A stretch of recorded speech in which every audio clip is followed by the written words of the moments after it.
Welcome back to the Fantasy Formula. And after 23 races, we've reached the finale of the 2024 season. But first, Rob, we've got some work to do for Abu Dhabi.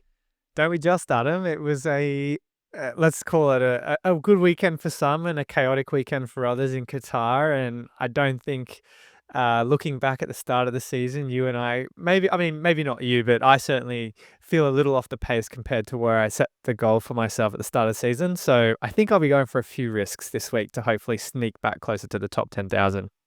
I'll be bringing my popcorn to our live show on Saturday for sure. And we have an extra special guest so we can go out on a high note this season. Joining us is the #1 player in the global league. It's Andrew Harris. Andrew, thank you so much for joining us, and congratulations in advance on what's been an incredible season for you so far. Thank you. I appreciate the congratulations. It was a challenge, like creating my team like each and every week to make sure to get to the top, but recognizing the certain traits of like picking the best drivers and at the top of the grid, but also even like the budget drivers, because it's important for like every single driver, because the top is important, but also the budget for the price gains, because like future points was an important role in my like playing strategy throughout the season. For example, like a tier A or tier B driver, they only gained like a very little money, but a tier C driver, they gained 0.5 or lost 0.1 or negative zero point 0.2. So in the long run, having the best tier C drivers was definitely an important aspect to strategy to make sure that in the future you could have the best tier B and tier A drivers throughout the entire season. And Andrew, one of the most impressive things about your team is your budget is over 140 million. And Rob and I have been saying all year how jealous we are of this three-headed monster you've been able to run. Can you give our viewers a little insight on how you built a budget capable of such big things? Yeah, so I sort of like went over it a little bit before, but it was about making like decisions about like the best drivers for each like category was important. For example, in the second race of the season, I picked Behrman because he was a tier A driver. And what I did is I swapped out Stroll, took a -10 to put him in, because I knew that in a driver in a Ferrari, no matter how new or fresh they were, I felt they would gain them a good like price rise. So I made that like decision. And that was also like a key strategy, was also why I was so hesitant early in the season to put A-tier drivers. So I believe it wasn't until actually Spain where I even had an A-tier driver on my roster at all. That's really interesting. I'll just opine on that, Adam, as well, because I found that quite I'd say that's one of the more unique approaches, certainly earlier in the season, Andrew, that you've taken. That's obviously paid off really effectively. I remember, Adam, we in the very first deadline stream, we were going for Red Bull, an A-tier constructor. Many people were running Max Verstappen, an A-tier asset.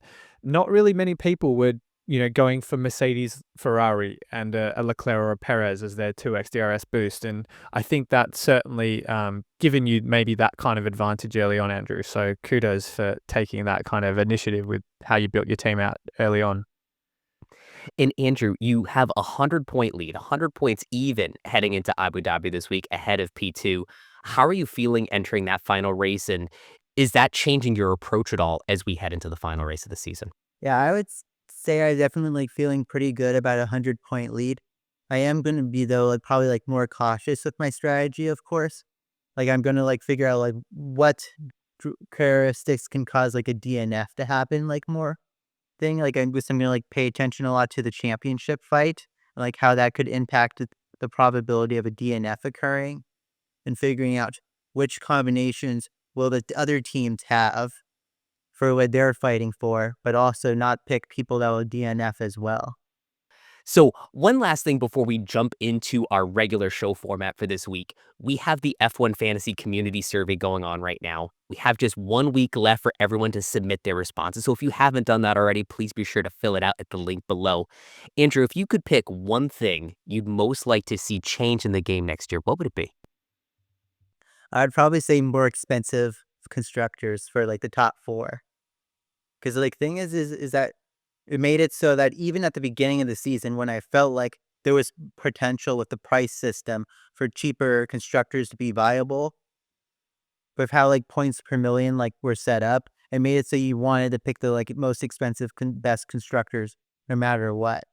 I feel like it would have been like interesting, for example, if like all the constructors were like almost tier A around, or even a tier A above like 25 million, the top four, even maybe top three. And what they could have is like at the beginning of the season, you take advantage of the cheap constructors and you strategically go for constructor price rises. And you also could have multiple drivers, or you could stick with having like four cheap drivers and one strong driver with the two strong constructors. So it makes like interesting like budget building strategies of which way to take instead of just going all the time to best constructors. That makes a lot of sense because outside of the top 4 constructors, nothing was really runnable in the constructor category this year. So I think by changing those prices up a little bit, maybe that Aston Martin, V-Carb, even Haas could be something that people want to play week in and week out without taking such a huge point deficit. So that makes a ton of sense too.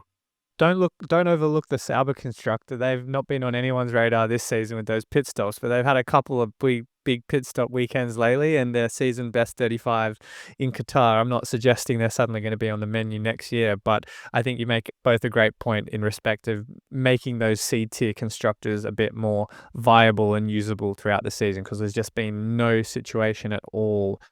Maybe Aston Martin or even V-Carb at the start of the year where we weren't so sure about it, but aside from that, I completely agree with you. It'd be nice to see a bit of change next year in the pricing. Well, there was Alpine in like Brazil, but you would have had to know that they would have like good car in the rain. If you knew that, I want you to pick my lottery numbers for me too, because that was an all-timer from Alpine for sure.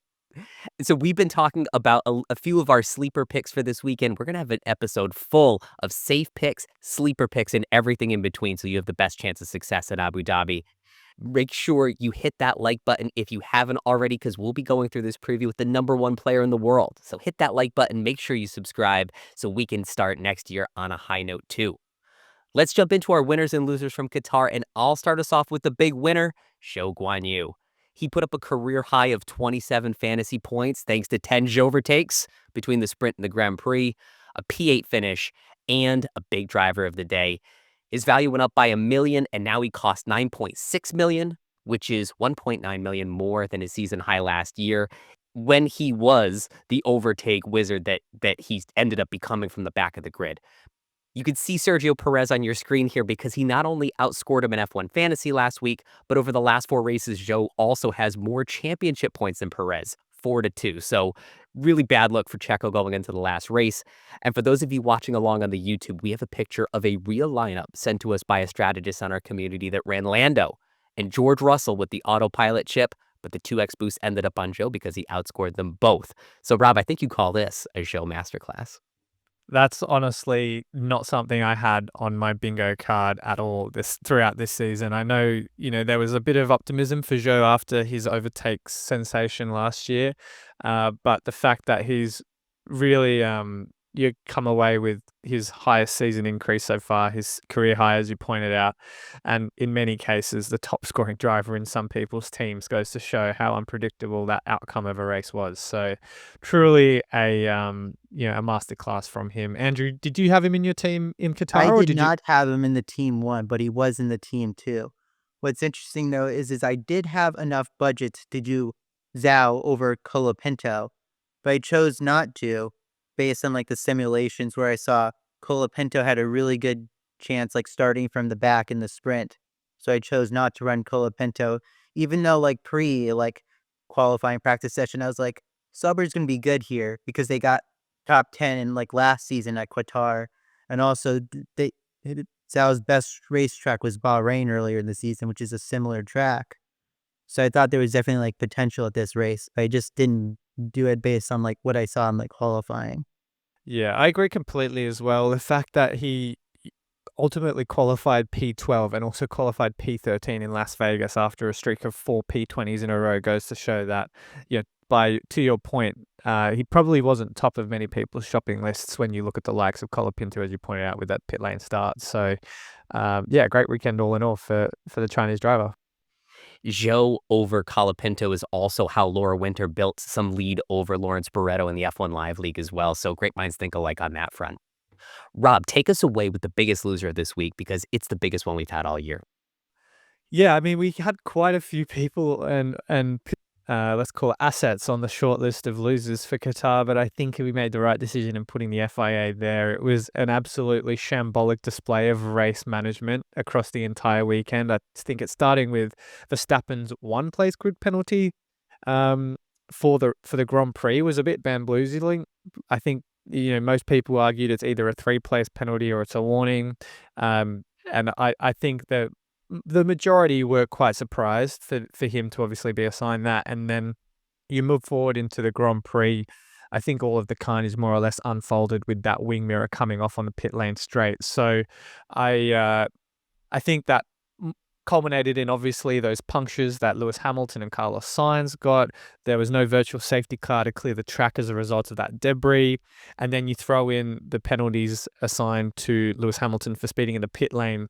Lando Norris, obviously, for his stop and go penalty as well. And a lot of controversy that I think overshadowed a solid weekend of racing all in all. I think particularly harsh for the Norris people on the 3X DRS boost, who I think were hard done by, myself included, and Andrew. I think you also had Norris on one of your teams as well, if I'm not I actually mistaken. had it on like both. It was like the entire strategy: 3 times Norris, 2 times Piastri.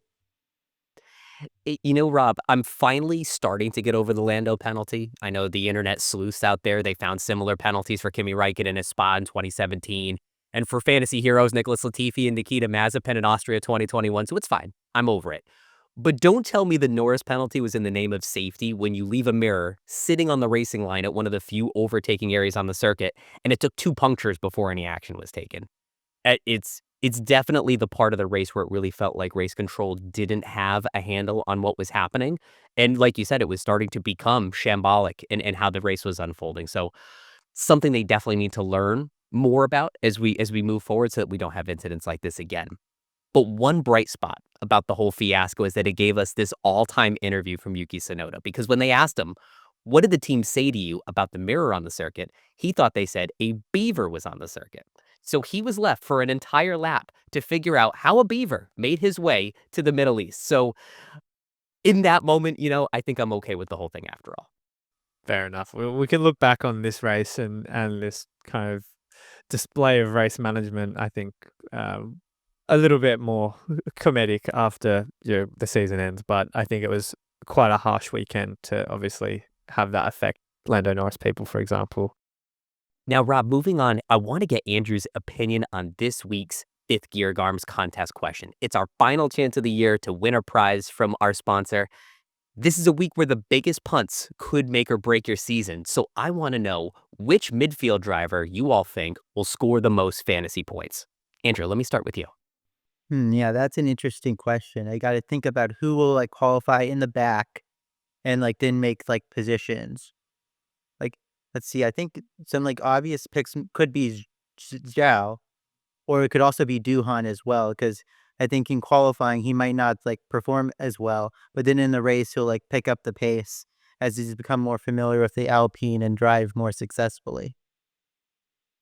Like similar to what Behrman did early in the season. It's a fair point. I think Doohan will certainly be at the back of the field this weekend. Do I think he's got enough racecraft to make his way through the field? I guess we'll have to wait and see. Now, I thought that, up until looking at K-Mag's recent qualifying form, he'd be a shoo-in for me. He's one of the worst qualifiers on the grid this season, one of the highest number of overtakes per race per driver. And for an outgoing driver in their last race in Formula One, they're in with a very good shot at driver of the day. And I think Bottas and Magnussen come into the conversation there. We saw Vettel receive driver of the day 2 years ago, and Ricciardo in Singapore more recently. So I do think if we look at K-Mag, I think he's probably got a little bit more upside, but I think Bottas is probably a bit more popular. So my money's probably on one of those two. If I have to pick, I'm going to say K-Mag, but not by much. You nailed exactly what I was thinking, Rob. I think there's going to be a going away present driver of the day to either Magnussen or Bottas. And if I had to flip a coin, I'm going to say K-Mag. Maybe he gets a couple of extra overtakes, and that's just enough to get him that driver of the day nod, but it could be either. Let's kick off the hit list. And Rob, a few moments ago, Andrew mentioned Jack Doohan. We have another Aussie on the grid. Are you pumped? Yeah, I'm so excited. What do you think Jack's going to do in his first race with Alpine? Do you think he can do any damage? To the car, I hope not. To the fantasy landscape, maybe. I think he becomes an appealing option, but that largely depends on what he's priced at. I think all three of us have seen this season drivers come in at their teammates' prices, Behrman coming in for Magnussen coming at the same price, and then a few more like bamboozling pricing decisions where they haven't been consistent, like Behrman in for Sainz, for example.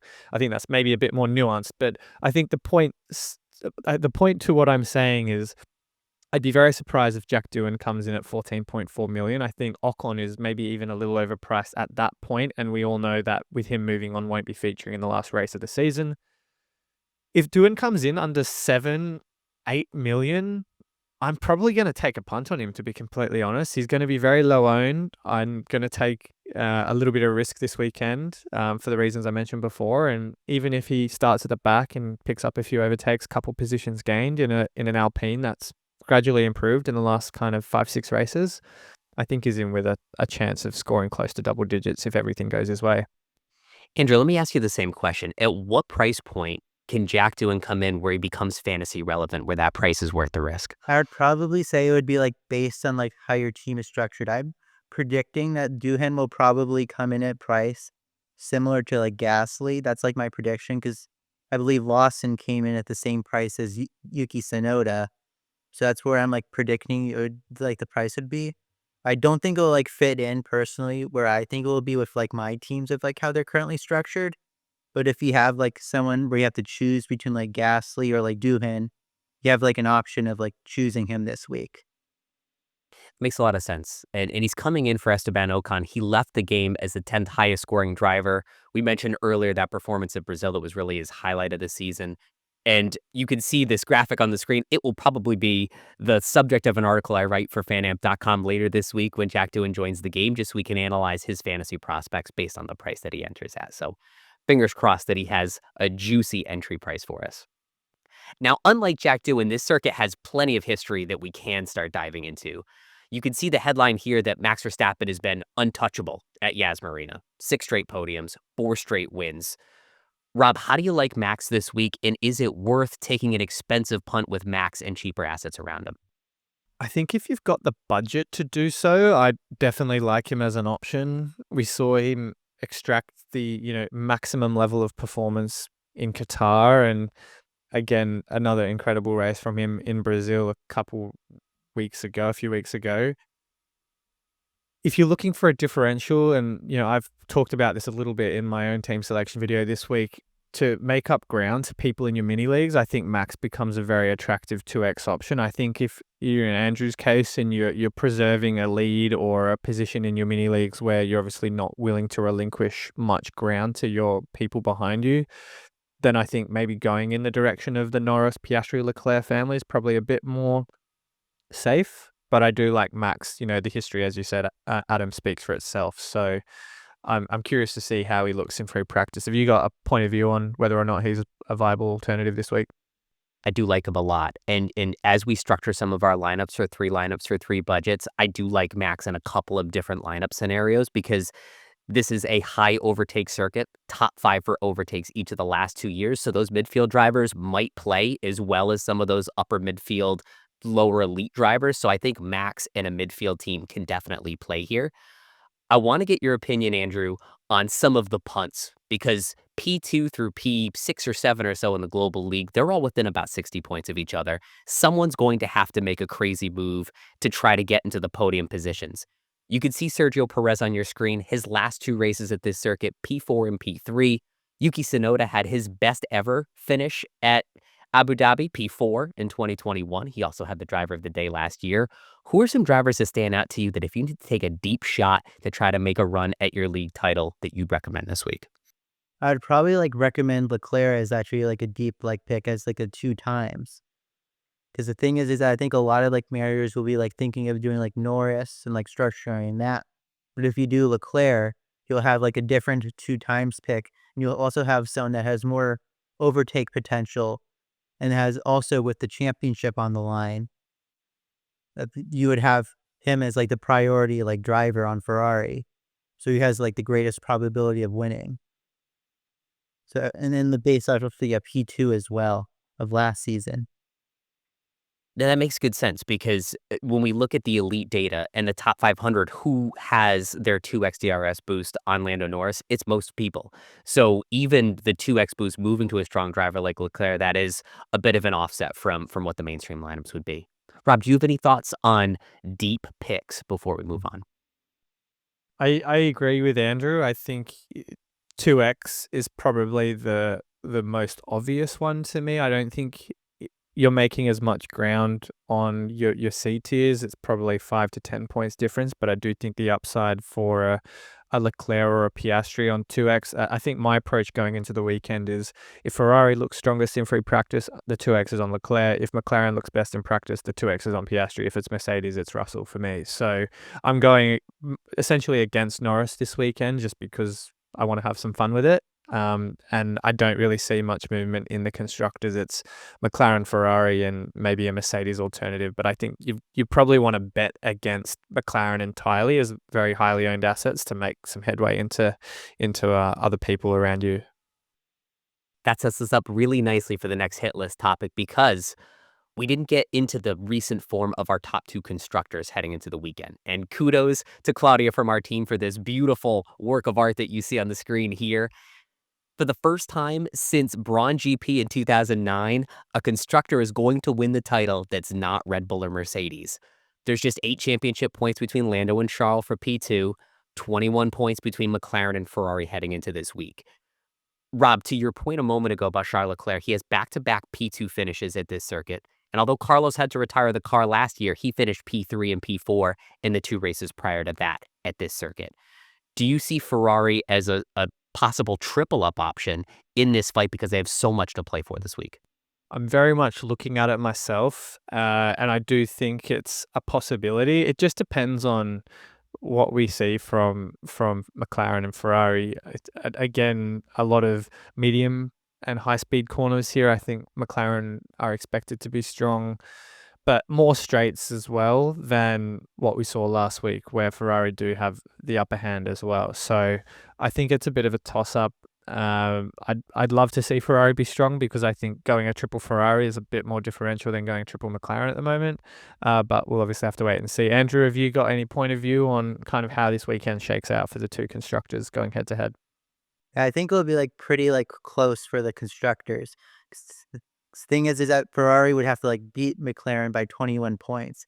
To do that, I believe Ferrari has to get 1, 2, and McLaren a third and a fifth. So Verstappen's going to play probably a key role in deciding of who will win the championship if Ferrari is better than McLaren.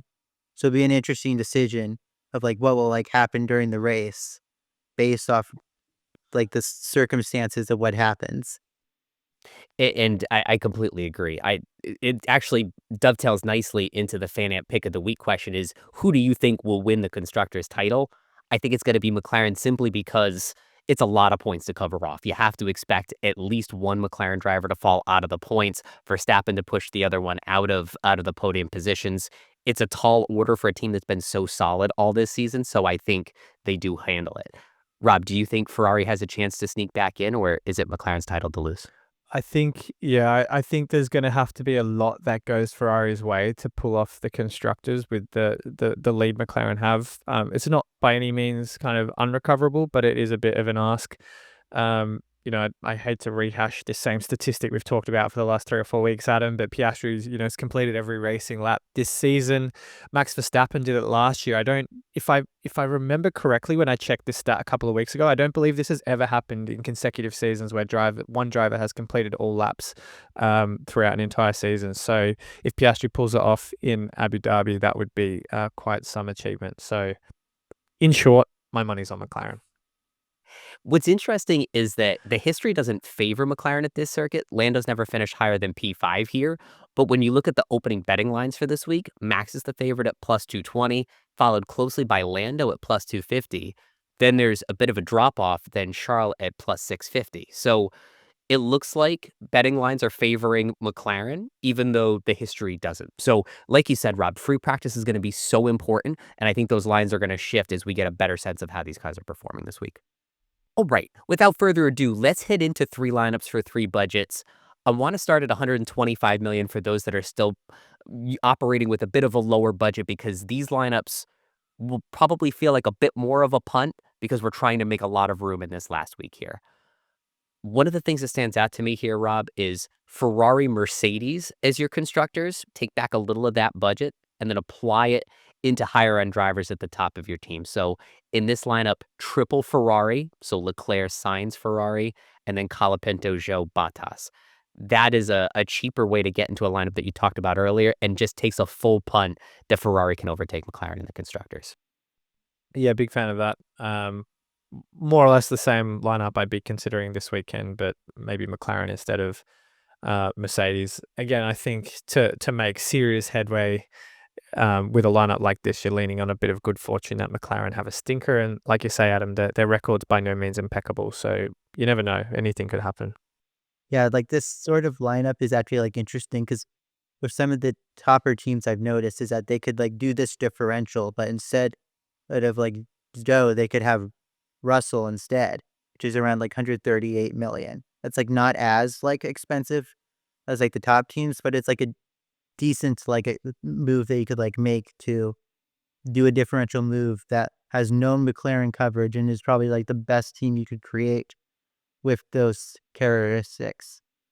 Well, I mean, we saw that last week in Qatar, Andrew, where Raheem, I think the number two at the time, went completely no McLaren because he was obviously trying to bridge that gap between you and him. And at one point, it actually looked like that Red Bull Ferrari heavy lineup might have paid off, but it just wasn't to be, unfortunately. But I agree with you. The differentials I think can be found in. Adam, I'm curious to see kind of what this next level of differential looks like if we move into the next threshold. Yes, and one other lineup I just want to consider because we talked about Verstappen and midfield. At this budget, you can keep Ferrari and Mercedes as your constructors, and then Verstappen, Hulkenberg, Tsunoda, Lawson, Bottas. So in this case, you have double V carb with a lot to play for. Tsunoda with a sneaky good history at this circuit, and then you're just hoping for a lot of overtakes from that midfield. Verstappen dominating again. So a surprisingly good lineup for such a low budget. Yeah, this is like a good lineup if you predict Verstappen's going to win and Perez is going to DNF based on what I'm seeing with like this like team structure.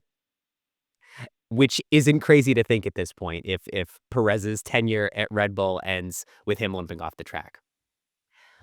Okay, now moving up to 130, if you want to play it safe, and if you're someone like Andrew, someone like myself in some of my mini leagues holding on to a lead and you just want to play it safe, then Old Faithful comes into play here. McLaren, Ferrari, Norris, Leclerc, putting that 2x on whoever looks good in free practice. Bottas, Zhou, Colapinto. That puts you in a position for a nice, easy team, something that has a pretty strong chance of at least being mainstream, if not performing really well. Andrew, if you had to take a shot at this to start the week, because this is something I'm really considering, who would you put the 2x DRS boost on? Oh, yeah, that's a good question. This is what I'm definitely like thinking about the most with like practice as well. Obviously, it's like probably between Norris and Leclerc as you show on screen, of course. But obviously, I'm gonna like still like think about it. It's decisions I'm still thinking about, and I'm gonna see based off the practice data that I see later this week. My gut is saying Leclerc at this point because I can afford to lose a few if I'm wrong, but oh, I hope I'm right. Rob, just so you know, another $130 million lineup that could play here, Ferrari, Mercedes as constructors, Verstappen, Russell, Bottas, Zhou, Colapinto. This is important here because Russell is still the driver with the best average qualifying position in the second half. He extended that lead last week at Qatar. He's consistently been a sneaky play for fantasy picks and is part of Andrew's three-headed monster from week to week. So an interesting lineup as well. Sounds good. All right. Last but not least, 135 million. Here are some options that are a little bit more mainstream. McLaren, Ferrari with Norris, Leclerc, Gasly, Bottas, and Zhou. So this gets you completely out of Williams coverage. If you don't think they have any parts left to make this season work, they've got to be at wit's end at this point with the car. It takes a lot of that risk out by putting in Gasly, who's had a great run of form lately, had that P5 in Qatar. So that's a pretty strong lineup for you. But then the alternative, which I really like, McLaren, Ferrari, Verstappen, Leclerc, Bottas, Zhou, Colapinto. Then you have some real firepower And if McLaren are on the back foot, you get out of some of that Lando coverage. I think one thing I, noticed certainly in the last couple weeks where Colapinto's had stinkers is that because he's so highly owned at his price point, if you have a DNF, it doesn't hurt you as much necessarily, but it's those people that don't own him that make a lot of ground when he does DNF. Do I see him DNFing for the third time in the last 4 weekends? I'd say it's not impossible because we've seen Albon serve up 3 DNFs in a row between Mexico and Vegas, but his form is not great, and it also seems like that's maybe played him out of favor a little bit with Alpine RB for the seat next year, so you never know what could happen with him at Abu Dhabi. It is a low DNF track, I will say that, 1 DNF in the last 2 years, so he might be on the safe side. Yeah, that like usage statistic about like Colapinto definitely like impacted my decision last week. Because I would have felt like I would have been more devastated if like Joe's DNF'd over Colapinto if I went the opposite direction versus what I did with Colapinto DNFing and not having Joe doing well. So it was like one of those like things where when you're in the lead, you pick someone like Colapinto, even if like you're like 50-50, you just go with like the higher usage when you're in the lead. Agree. It's almost a throwback to last year, is figuring out which of your back markers isn't going to DNF, score a couple of overtakes, just squeaky by till the next week. So some fun throwback memories there. All right, let's finish our show tonight with a look at our league. And for the first time ever, we have the leader right here on the show. Andrew, do you have a victory speech or anything you want to share with our viewers? You're, I think, 157 points clear of P2. Is there anything you want to say in celebration here? I would definitely say it was like a long like road ahead, like throughout my entire season of like doing this. I knew that like throughout the season I had a good team and structure because obviously I saw like how much more expensive I had a budget throughout the season, but still I had to like have lucky moves to make sure that I like pulled successful. Like there were a lot of different like factors, such as obviously Colapinto coming in and being good. Right at the same time, I was switching over to triple premium, which created the unique dynamic that made it so that only like my team, for an example, like reached that like point. So it was like a very interesting like decisions of a lot of stuff, even like Mexico, which was a big punt on Ferrari. So like just a lot of different moves I made throughout the season that like paid off better than I expected. Rob, another first for this league, too, is that the top 3 teams from this league are all followers of us and the show. So we've heard from all 3 of these teams just in the last week or so.